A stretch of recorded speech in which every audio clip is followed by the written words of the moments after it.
بسم الله الرحمن الرحيم، وبه نستعين. الصلاة والسلام على سيدنا محمد وعلى آله وصحبه أجمعين. أيها الأحباب الكرام، أحييكم تحية الإسلام الخالدة من قناة سلام الإعلامية المباركة. هذا يوم من أيام شهر رمضان المبارك، تقبل الله منا ومنكم الصيام والقيام. نرحب باسمكم جميعا بسماحة فضيلة الشيخ عبد الرحمن مجن. سماحة الشيخ، ليس جديدا عليك أن تطل على مشاهديك عبر قناة سلام، هذه القناة الدعوية المباركة. أولا رمضان كريم وكل عام وأنت بخير. تفضل شيخنا. أنت بخير، جزاك الله خيرا، ورمضان كريم ومبارك. ولقناة السلام ومؤسسيها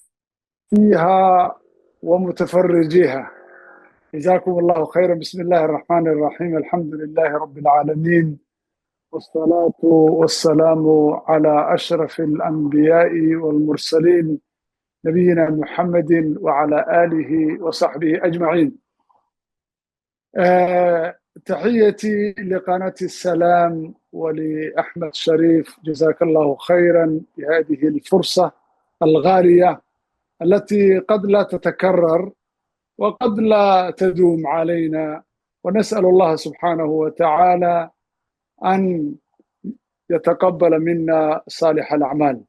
أولا أرحب معك الأخ أحمد شريف وقناة السلام بهذا الضيف العزيز الكريم شهر رمضان المبارك. وهكذا كان السلف الصالح، صحابة نبي الله صلى الله عليه وسلم وتابعوهم، كانوا يرحبون بقدوم هذا الشهر، لأنهم كانوا يعرفون قيمة هذا الشهر، شهر القرآن والقيام، وشهر الجود والإنفاق، وشهر الكرم والرحمة.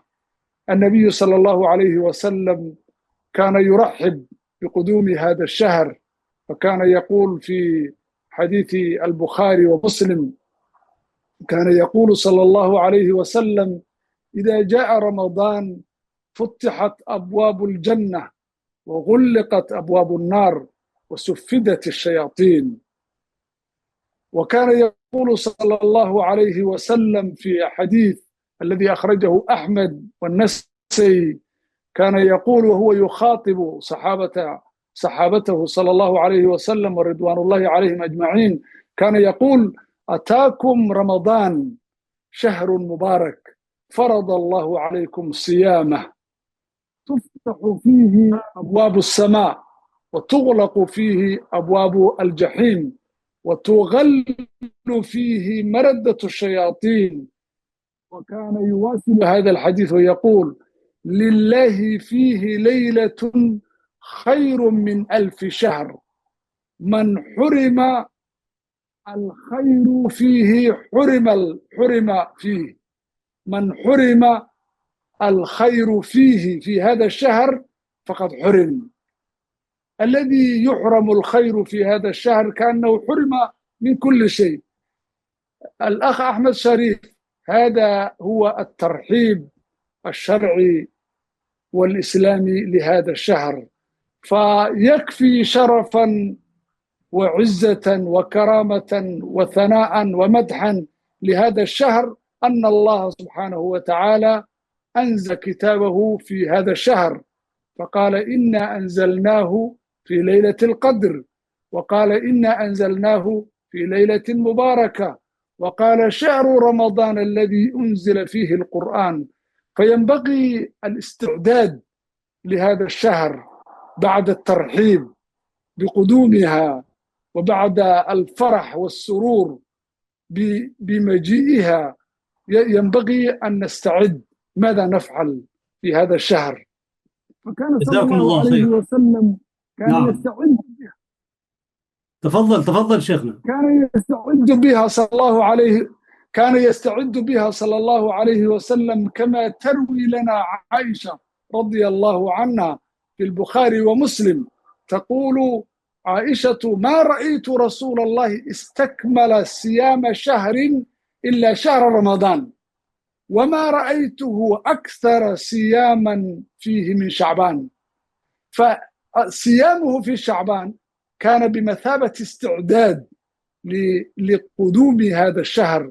ما كان ينبغي أن تأتي هذا الشهر بغتة وتنصرم بغتة.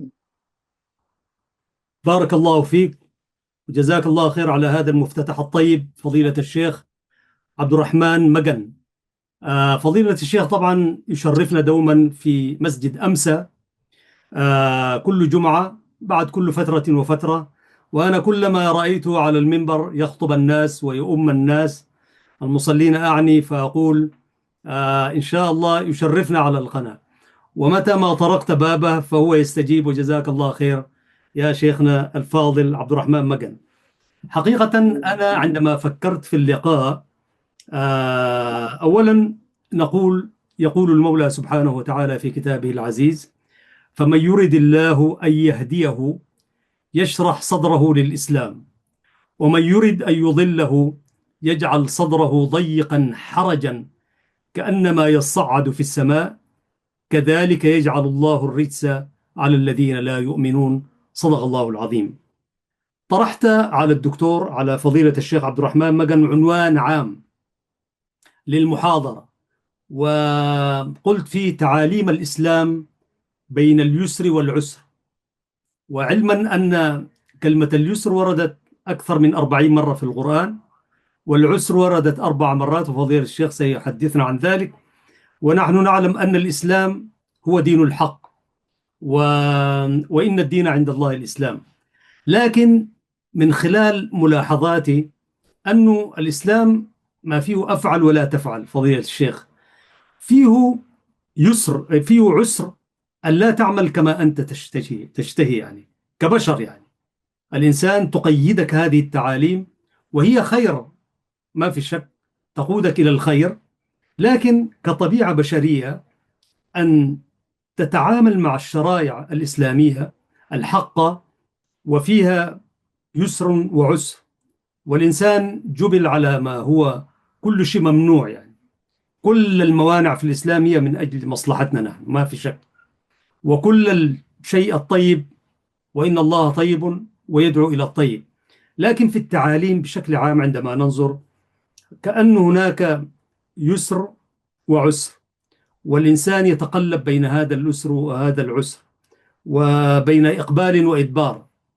ففضيلة الشيخ المجال مفتوح لك، وأنا ما حتحدث، تحدثنا عن كيف يكون المسلم بين اليسر والعسر في هذا الدين الحنيف، وبين إقبال وإدبار، ونحن في هذا الشهر الفضيل.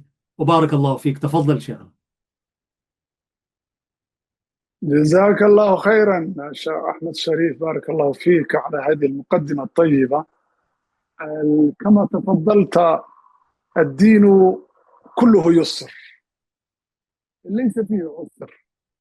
الله سبحانه وتعالى يقول: وما جعل عليكم في الدين من حرج. ليس هناك أي حرج في ديننا هذا. ويا ريت لو فهم كل واحد بهذا الفهم الصحيح، فإن العقل السليم ينطبق مع نقل الصحيح. أما العقل السليم قد لا ينطبق النقل غير الصحيح، والعكس بالعكس. ديننا كله يسر. تعالوا نأتي إلى هذا الشهر.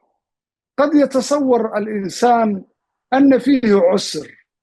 رمضان يعني فيه عطش وفيه ظمأ وفيه تعب، والإنسان يعني يتجنب عن المباحات وعن الحلالات.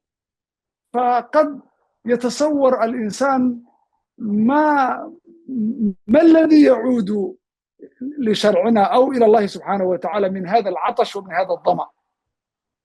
كل هذا هو نفع لنا ويسر لنا. تعال أخي نتأمل وندقق قليلا الآيات الخمسة التي وردت في أحكام الصيام وآدابه. أحكام آيات 5 في سورة البقرة من قوله تعالى: يا أيها الذين آمنوا كتب عليكم الصيام إلى آخر الآيات. الله سبحانه وتعالى يلخص لنا 4 أشياء، 4 أشياء رئيسية. الشيء الأول، الله سبحانه وتعالى يقول: كتب عليكم الصيام كما كتب على الذين من قبلكم لعلكم تتقون. التقوى هذا هو الأمر الأول، والتقوى يعود نفعها إلى الخلق لا إلى الخالق. أنت الذي تنتفع بالتقوى، أنت الذي تستفيد بتقواك، أنت الذي تدخل بتقواك الجنة إن شاء الله تعالى.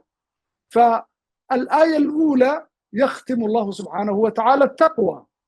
الآية الثانية تختتم: إن كنتم تعلمون، العلم. فكأن الله سبحانه وتعالى يلفت الأنظار أو أنظارنا إلى أن نتعلم. فالعلم ضد الجهل، والجهل عدو للإنسان. يقول العلماء: الجاهل يقتل نفسه قبل عدوه، إن كنتم تعلمون. الشيء الثالث، الله سبحانه وتعالى يلفت أنظارنا لكي نشكر الله سبحانه وتعالى من خلال هذه الفريضة. فقال: ولتكملوا العدة ولتكبروا الله على ما هداكم ولعلكم تشكرون. والشيء الرابع، الله سبحانه وتعالى يختتم بالآية يقول: لعلهم يرشدون. وإذا سألك عبادي عني فإني قريب أجيب دعوة الداعي إذا دعان فليستجيبوا لي وليؤمنوا بي لعلهم يرشدون. فالتقوى والعلم والشكر والرشد، كل هذه الأمور يعود نفعها إلى الإنسان المؤمن الصائم الذي يصوم بهذا الشهر. تعالى ننظر قليلا خصائص الصيام لكي نستنبط منه اليسر. فالصيام هي عبادة ربانية لا يطلع على حقيقتها إلا الله سبحانه وتعالى. فقد يصوم الصائم ويكذب للناس، ويقول الله سبحانه وتعالى في الحديث القدسي: كل عمل ابن آدم له إلا الصوم فإنه لي وأنا أجزي به، يدع طعامه وشرابه وشهوته من أجلي. يقول الإمام القرطبي في هذا الحديث: قوله تعالى إلا الصوم يفيد أن الصيام لا يؤخذ من العبد يوم القيامة. أنت تعرف حديث النبي صلى الله عليه وسلم المشهور بالمفلس، بحديث المفلس: تؤخذ الأعمال، قد تؤخذ صلاتك وعبادتك وزكاتك لأنك ضربت هذا وأخذت مال هذا وسفكت دم هذا واغتبت على هذا، لكن الصوم لا يؤخذ، كما يقول الإمام القرطبي رحمه الله تعالى. نعود إلى اليسر والعسر. كما تفضلت أخي، ورد لفظ اليسر كثيرا في القرآن الكريم: يريد الله ليبين لكم ويهديكم سنن الذين من قبلكم ويتوب عليكم والله عليم حكيم. والله يريد أن يتوب عليكم ويريد الذين يتبعون الشهوات أن تميلوا ميلا عظيما. هذه الآيات وغيرها تدل على اليسر. يسر، دين كله يسر. فإذا جاءت مشقة أو إذا جاء حرج يزداد اليسر. هذه هي معنى بعض القواعد الإسلامية، قواعد الفقه الإسلامية. كلما تأتي مشقة كلما يأتي التيسير. فمثلا الله سبحانه وتعالى أوجب عليك أن تصلي 5 صلوات 5 مرات، سافرت يزداد اليسر. فالمطلوب منك أن تصلي ركعتين في الصلوات الرباعية، وأن تجمع بين الصلاتين، بين المغرب والعشاء وبين الظهر والعصر. هذا يسر آخر. يريد الله بكم اليسر سبحانه وتعالى. نعم، تفضل شيخنا. طيب، الخاصية الثانية أو الميزة الثانية بالنسبة لرمضان هي عبادة تقوم على التقوى والعلم والشكر والرشد. هذه العبادة يقول النبي صلى الله عليه وسلم في البخاري: من لم يدع قول الزور والعمل به فليس لله حاجة في أن يدع طعامه وشرابه. فهذه العبادة وهي الصيام هي تحث الإنسان على التقوى، فليست مجرد طقوس يمارسها المؤمن. لا ينبغي أن تصوم مثلا عن الطعام والشراب، ولا تصوم عن الغيبة والنميمة. لا ينبغي أن يصوم مثلا أن تصوم عن الطعام والشراب، ولا تصوم عن القلب مثلا، عن الأمراض القلبية. هذه العبادة هي عبادة الاعتدال، التوازن بين اليسر والعسر. فليس الصوم أو الصيام تعذيبا للنفس، وإنما هو التهذيب وتزكية للنفس. فكأن الله سبحانه وتعالى يريد أن يطهر نفسك، يريد أن يطهر نفسك عن الذنوب والآثام. وقد قال صلى الله عليه وسلم في الحديث الصحيح: من صام إيمانا واحتسابا غفر له ما تقدم من ذنبه. من قام إيمانا واحتسابا غفر له ما تقدم من ذنبه. فهناك توازن بين العسر واليسر، توازن بين مجاهدة للنفس ورخصة وتخفيف، رخصة وتخفيف. فالله سبحانه وتعالى أباح للمعذورين الفطر. فمثلا أباح للفطر للمريض والمسافر والعاجز، فقال سبحانه وتعالى: فمن كان منكم مريضا أو على سفر فعدة من أيام أخر يريد الله بكم اليسر ولا يريد بكم العسر. هناك ميزة أخرى وهي الميزة الرابعة: شمولية الصيام. فالصيام الأخ أحمد صيف يشمل صيام الجوارح عن المعاصي مثل اللسان عن الكذب والغيبة، وصيام القلب عن الحقد والحسد والأمراض القلبية. شمولية الصيام، لا ينبغي أن يصوم الإنسان ويتجنب عن الشراب والطعام وغير ذلك كما يفعله بعض الأديان الأخرى. ميزة أخرى: الصيام عبادة جماعية، فكأن الصيام يعلمنا النظام والانضباط، يعلمنا الإدارة، كيف ندير حياتنا اليومية وحياتنا الاجتماعية والسياسية والاقتصادية وغيرها. فالمسلمون يصومون في وقت واحد، يمسكون عن الطعام والشراب والمفطرات في وقت واحد، ويبدأون في وقت واحد: وكلوا واشربوا حتى يتبين لكم الخيط الأبيض من الخيط الأسود من الفجر ثم أتموا الصيام إلى الليل. انظر إلى إلى الضبط بالوقت، إلى تدقيق الوقت. جماعة يعني الصيام عبادة جماعية، كما أن هذا الصيام مدرسة أخلاقية. فكأنك تتخرج من جامعة تكون عمرها أو وقتها 30 أو 29 يوما، وعندك شهادة إن صح التعبير يعني فوق الجامعة، فلنقولها أنت حصلتها دكتوراه، يعني آخر درجة علمية أو أستاذية مثلا.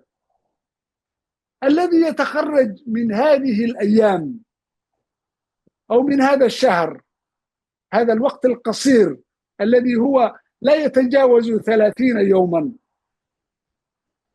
يتعلم الصبر والرحمة والكرم وضبط النفس وحسن الخلق. كل هذا يتعلم من هذا الشهر. يقول النبي صلى الله عليه وسلم في البخاري ومسلم: إذا كان صوم يوم أحدكم فلا يرفث ولا يجهل، فإن سابه أحد أو قاتله فليقل إني امرؤ صائم أو إني صائم. انظر إلى هذا الخلق الطيب، انظر إلى هذا الأخلاق السامية والعالية التي نتعلمها من الصوم. في ديننا الإسلامي يعني يجوز لك أن تدافع نفسك إلا الصوم، إلا في هذا الشهر، فقد أباح الله سبحانه وتعالى أن تدافع عن نفسك عن الظلم، فقال: وجزاء سيئة سيئة مثلها. لكن في الصوم لا، فإن سابه أحد أو قاتله فليقل إني امرؤ صائم. أليس هذا خلقا؟ أليس هذا يعني من الأخلاق الإسلامية الرفيعة النبيلة التي نتعلم من هذا الشهر؟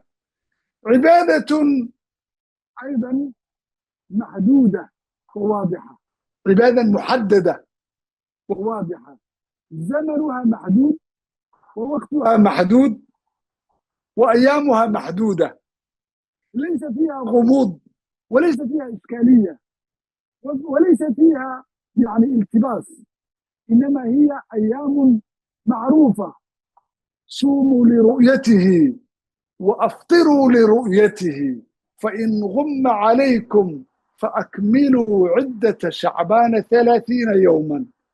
ليس فيها غموض. وهكذا هو ديننا كله. ديننا كله دين يعني معالمه كلها ومبادئه واضحة وبينة، ليس فيها أي حرج وليس فيها أي التباس. تذكرني هذه الحلقة أن أحدا من غير المسلمين دخل الإسلام، فجاء إلى واحد من الدراويش المسلمين، يعني لا يعرف شيئا من الدين، لكنه يعني بشكل شيخ، فقال له: أنا أريد أن أتعلم الصلاة. فقال له هذا الدرويش، قال له: أنت تحتاج إلى 6 شهور لكي تتعلم أقسام المياه، يعني ماء طاهر ومطهر وماء طاهر غير مطهر وماء مستعمل وماء نجس، يعني تحتاج إلى 6 شهور. لكن عقل هذا الرجل لم يتحمل، يعني لم يدخل هذه الفكرة في عقله السليم. ذهب إلى شيخ آخر، يعني شيخ حقيقي، لأن الشيوخ الذين، وخاصة في هذا الزمن، هناك شيوخ في الفيسبوك وشيوخ في السوشيال ميديا وشيوخ. أعجبني واحد من الشيوخ قال: الشيوخ مثلا من الآ إلى الزد، يعني ABC، واحد يعني ياخذ الرقم الأول وواحد ياخذ الرقم الأخير يعني. نعم. فهذا الرجل لما ذهب إلى الشيخ الآخر قال له: ذكر له ما قاله الشيخ الأول، فقال له: يا أخي، أنت هذا الماء الذي تشربه تتوضأ به وتغتسل وخلاص، لا تحتاج ولا إلى 6 شهور ولا ساعات.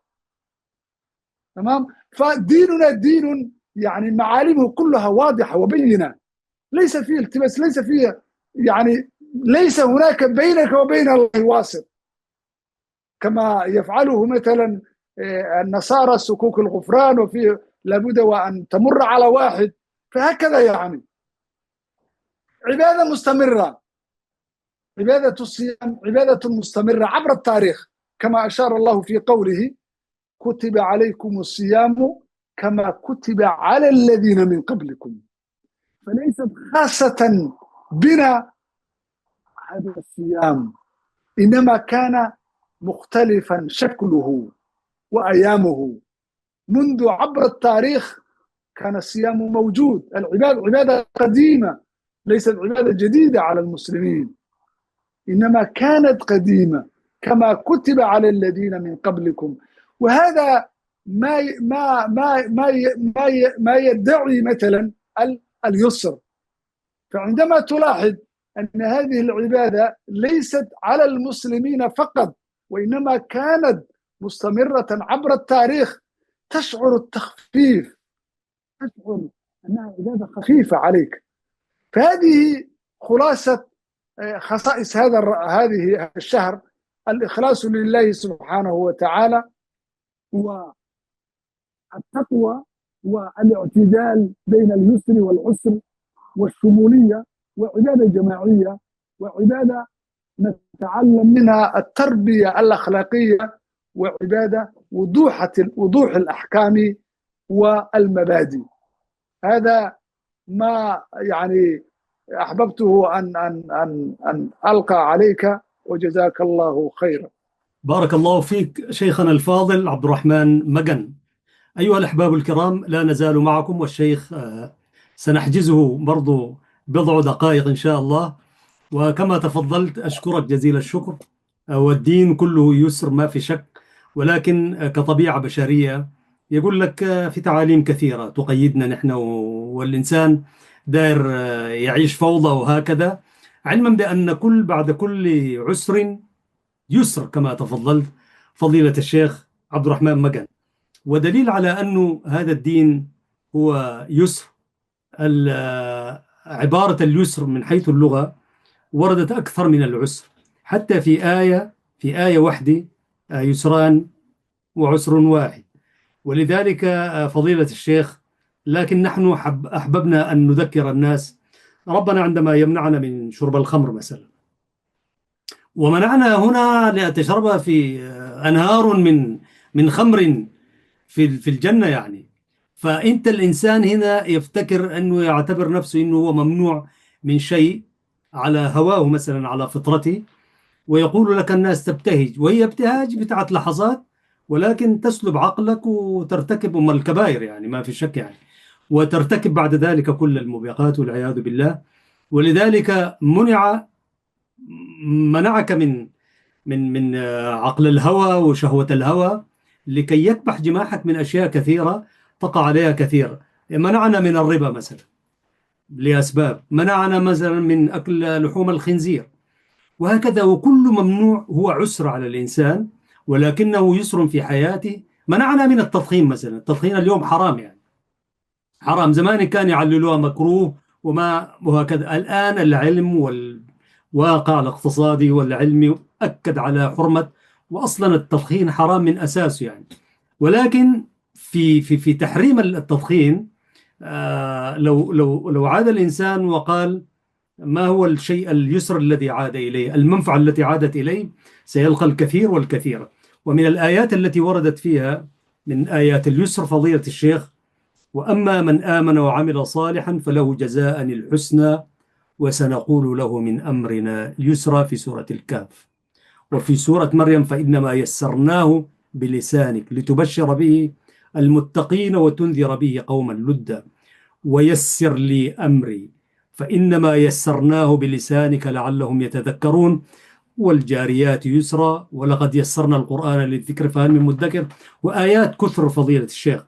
فنحب نذكر الصائم على أنه في الصيام شدة ما في شك، ولكن هناك من يصوم يعني حتى الطبيب يقول لك صوم وصوموا تصحوا، وهكذا فضيلة الشيخ. فأحببنا أن نذكر مع كل عسر أكثر من يسر. تفضل فضيلة الشيخ ونختم بها هذه الحلقة المباركة، على أمل أن نلتقيك مرة ثانية إن شاء الله. جزاك الله خيرا. يحضرني آية في سورة آل عمران أخي لها علاقة بهذا الموضوع اللي هو اليسر. العلماء يقولون ليس هناك شر مطلق، ليس هناك شر ليس فيه خير، إنما حتى الذي نراه بأعيننا أو نتصور أنه شر فيه خير، وإلا فإن عدالة الله سبحانه وتعالى يعني تتناقض مع عدالة الله عز وجل. لو قلنا في هناك شر ليس فيه خير، تعال نتأمل قليلا مع آية في سورة آل عمران. الله سبحانه وتعالى يقول: قل اللهم مالك الملك تؤتي الملك من تشاء وتنزع الملك ممن تشاء وتعز من تشاء وتذل من تشاء بيدك الخير إنك على كل شيء قدير. الله سبحانه وتعالى ذكر في هذه الآية في هناك أشياء صورتها خير وأشياء أخرى صورتها شر، فقال تؤتي الملك من تشاء. فإتيان الملك لشخص ما لا يقول أحد أن فيها شر. تؤتي الملك من تشاء بأعين الناس، بتصور الناس، بمنظور البشر. المنظور البشري إذا أعطاك ملكا، الله سبحانه وتعالى أعطى الملك للنبي الله سليمان والنبي الله داود، ولقد آتينا داود وسليمان علما. فقال بعد ذلك وتنزع الملك ممن تشاء. نزع الملك، أخذ الملك من شخص ما، يعني منظور الإنسان في شر. ثم بعد ذلك يقول وتعز من تشاء وتذل من تشاء. طيب بعد ذلك ماذا قال الله سبحانه وتعالى؟ قال بيدك الخير.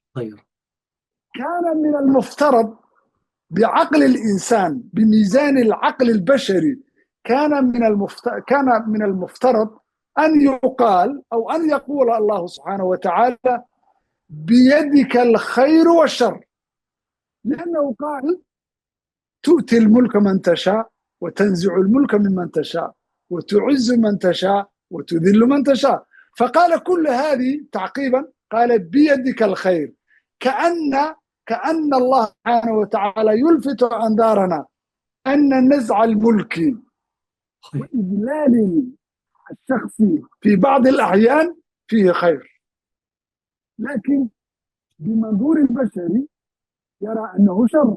بيدك الخير إنك على كل شيء قدير.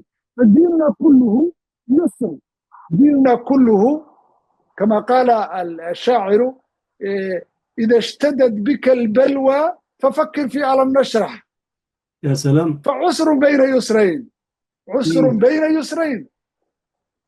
انظر يعني إن مع العسر يسرا فإن مع العسر يسرا إن مع العسر يسرا. هذا هو الذي ينبغي أن نبشر للناس. فالنبي صلى الله عليه وسلم كان بشيرا كما أنه كان نذيرا. فبعض مثلا الشباب يحوش على الناس الأحاديث الفتن، لكن لا يأتي بأحاديث التي تبشر للناس في آخر الزمن. يعتزل عن الناس لكنه لا يذكر الأحاديث التي تقول المؤمن الذي يصبر على أذى الناس له أجر.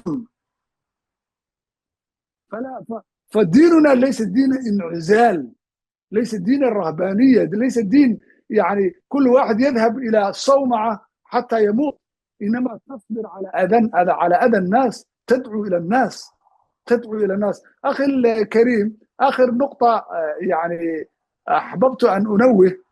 الإمام ابن القيم رحمه الله تعالى ذكر في كتابه زاد المعاد أن الجهاد يتنوع ب13 نوعا، والقتال واحد منه فقط.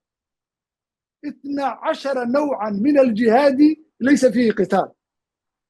نحن إذا سمعنا لفظ الجهاد نتصور فقط على القتال فقط، القتال. لكن ابن القيم يقول العلم هو نوع من الجهاد، أن تتعلم، والعمل بالعلم نوع من الجهاد، والدعوة بهذا العلم بسبب هذا العلم نوع من الجهاد، والصبر على الدعوة نوع من الجهاد. الجهاد ضد الشيطان نوع من الجهاد، الدفاع ضد الشيطان نوع من الجهاد. فيعني أنت تدعو إلى الناس الخير فأنت نوع من الجهاد. الصحافة الآن هي نوع من الجهاد. والجهاد ليس القتال فقط، ليس القتال، إنما هو واحد من هذا. فديننا كله بما هو هذا الشهر، العبادة التي تتقرب بها إلى الله سبحانه وتعالى، كأنك تجاهد، والذين جاهدوا فينا لنهدينهم سبلنا. الآيات التي تتحدث عن الجهاد في القرآن المكي ليس فيه قتال، لأن القتال لم يشرع بعد، لم يؤذن بعد. عندما كانوا في المدينة كم آية نزلت في مكة وهي تتحدث عن الجهاد؟ في سورة النحل مثلا: ثم إن ربك للذين صبروا وجاهدوا، للذين هاجروا وجاهدوا. هذا الجهاد ليس فيه قتال، ما في قتال. والذين جاهدوا فينا وجاهدهم به جهادا كبيرا. القرآن جهادا كبيرا، فلا تطع الكافرين وجاهدهم به، أي بالقرآن. فالناس يتصورون إذا سمعوا الجهاد يعني يكون القتال فقط، القتال، وهذا ليس صحيحا. جزاك الله خير. بارك الله فيك شيخنا الفاضل. كما تفضلت إنه أحيانا بيجيك الشر وتحسب أنه شرا لكنه خير، ويحسبونه شر ولكنه فيه خير. وكثير من القرآن يسخر بمثل هذه النفحات الإيمانية.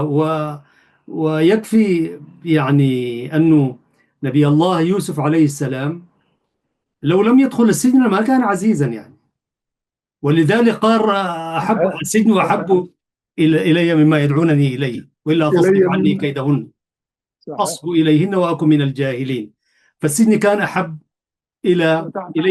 هينا، لا، تحسبوه هينا وهو عند الله عظيم. وتحسبونه هينا وهو عند الله عظيم.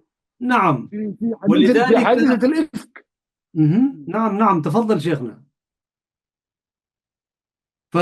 فالإنسان يعني كل خير، كل ما يختاره الله لك خيرا في تشريعه وفي تعاليمه وفي تقلبات الأيام.